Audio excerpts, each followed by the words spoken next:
Au large de la Guyane, une richesse marine insoupçonnée est déjà menacée.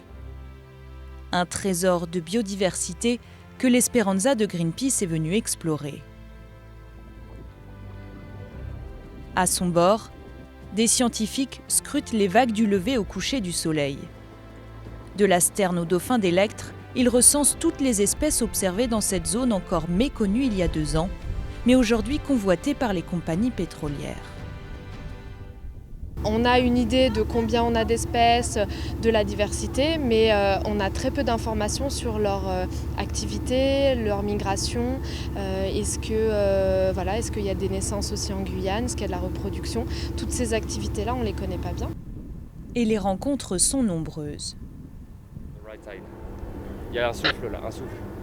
Ce matin-là, les biologistes ont repéré tout un banc de cétacés en pleine chasse.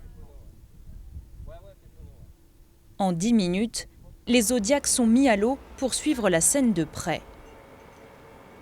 Aux commandes, des marins chevronnés pour lancer les embarcations en pleine navigation.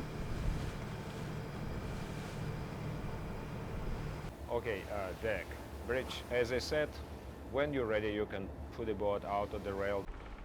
Le capitaine manœuvre depuis plus de 10 ans ce navire de 73 mètres.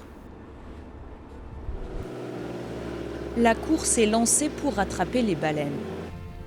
Entre les thons et les requins, les scientifiques vont pour la première fois observer ici un cétacé peu commun, le rorqual de Bride. Une espèce rare pouvant atteindre 16 mètres de long. La preuve pour ces naturalistes que la zone est loin d'être un désert océanique. Si elles s'alimentent ici, c'est que c'est des zones qui sont importantes pour la survie des espèces. Donc inévitablement, s'il y a trop de dérangements, trop de bruit, etc., elles vont être obligées de quitter ces zones-là. Et c'est pas évident qu'elles retrouvent les mêmes conditions dans d'autres zones. Donc forcément, ça peut éventuellement jouer sur la survie de certaines espèces. Survie, le mot peut paraître fort, mais les menaces sont bien réelles. Tiago Almeida les voit grandir depuis son pays, le Brésil, où le gouvernement Bolsonaro veut vendre 237 concessions pétrolières sur le récif tout juste découvert. In white, you can see the Great Amazon Reef System. Here, these squares are blocks that the National Oil Agency want to sell to oil companies here in Brazil. And we are talking about a unique ecosystem not seen anywhere else in the world, and that we barely know, and it's already under threat from oil, because a lot of oil would come to French Guiana.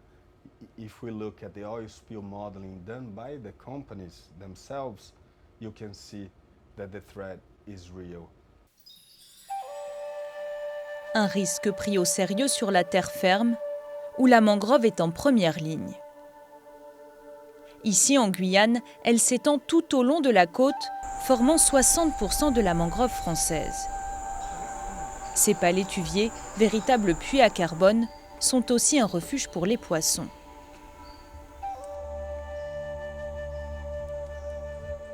En cas de pollution du pétrole, on pourrait voir les boulettes de pétrole rentrer dans cette mangrove. Et il faut savoir que cette mangrove est quand même le lieu de nidification de nos poissons. C'est les ressources renouvelables qui doivent nous permettre, dans une gestion rationnelle, de pouvoir nous développer.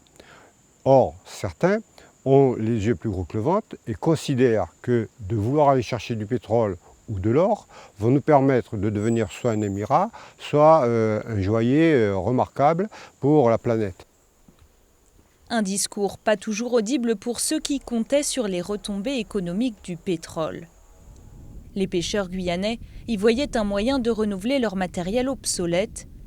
Pour le premier forage, Total avait déjà alloué 10 millions d'euros avant de jeter l'éponge sous la pression des ONG et faute de résultats concluants. Voilà la pêche de la Guyane.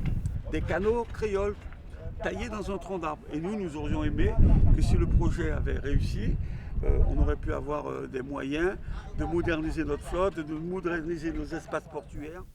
De l'océan à la forêt, la Guyane regorge de ressources naturelles. Mais faut-il les exploiter ? Dans les rues de Cayenne, la question divise. Certains élus espèrent une modification du statut guyanais pour faire revenir Total.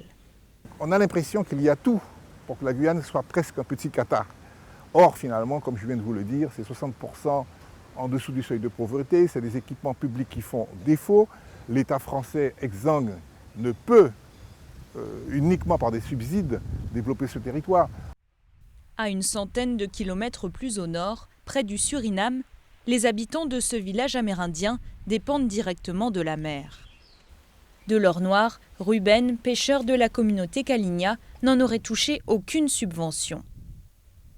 I think it's bad for us. But I think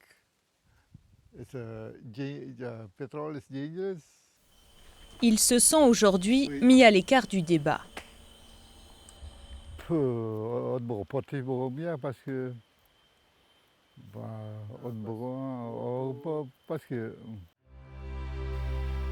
Des pêcheurs guyanais aux défenseurs des baleines, le récif de l'Amazone montre l'urgence de s'entendre à l'échelle internationale. Les membres de l'Esperanza veulent en tout cas convaincre les décideurs de signer un traité ambitieux pour conserver les océans.